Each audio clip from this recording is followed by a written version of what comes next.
Hey guys, it's Brandon Miniman from Pocketnow.com. If you're on AT&T and you like Windows Phone 7, we've got a huge treat for you, an HTC HD7 that will work on AT&T. Pretty cool stuff. Let's get to it.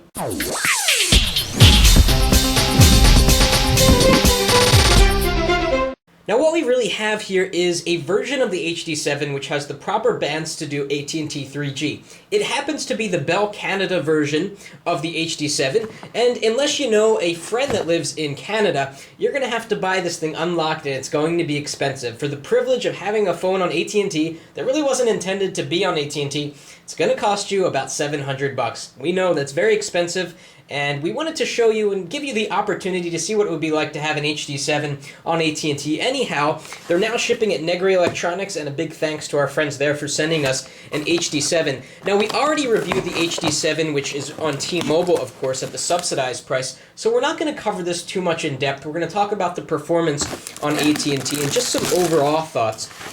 But for those of you on AT&T that really like a big-screened Windows Phone 7 device, it's maybe something you want to keep an eye on. Of course, on AT&T, if you want Windows Phone 7, you can also go with the Samsung Focus, which has a 4-inch display, or you can go with the HTC Surround, which has a 3.7-inch display. And finally, you've got the LG Quantum with a slide-out keyboard, a totally different form factor than what we have here with the HD7.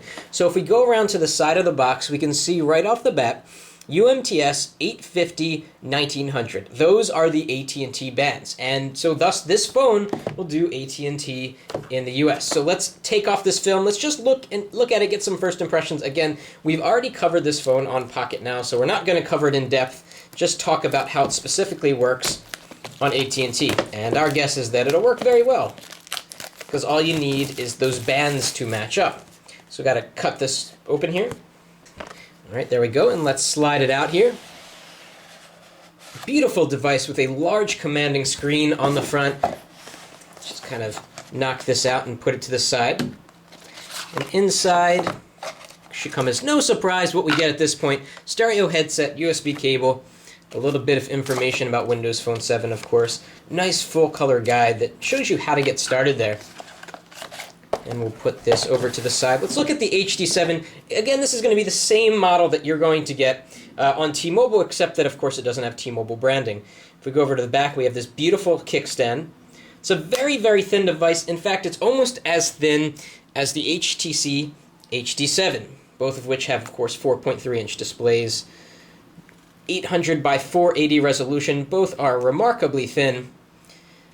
Here on the back you can see a lot of differences. The HD2 obviously didn't have the kickstand. Next to another device with a 4.3-inch display, of course, the AT&T Inspire 4G. They kind of have a similar shape there with the rounded edges. HD7 actually looks a little bit nicer, a little bit cleaner, and I'd say it's a little bit thinner. So we're going to talk about the HD7 a little bit more. Again, this is a very rare device because you can't really get this phone on AT&T unless you buy it unlocked. And again, for the privilege to do so, it's going to cost you about $700, and they're now shipping at negrielectronics.com. We'll be back with more on the HD7 with AT&T 3G bands. That's it for now.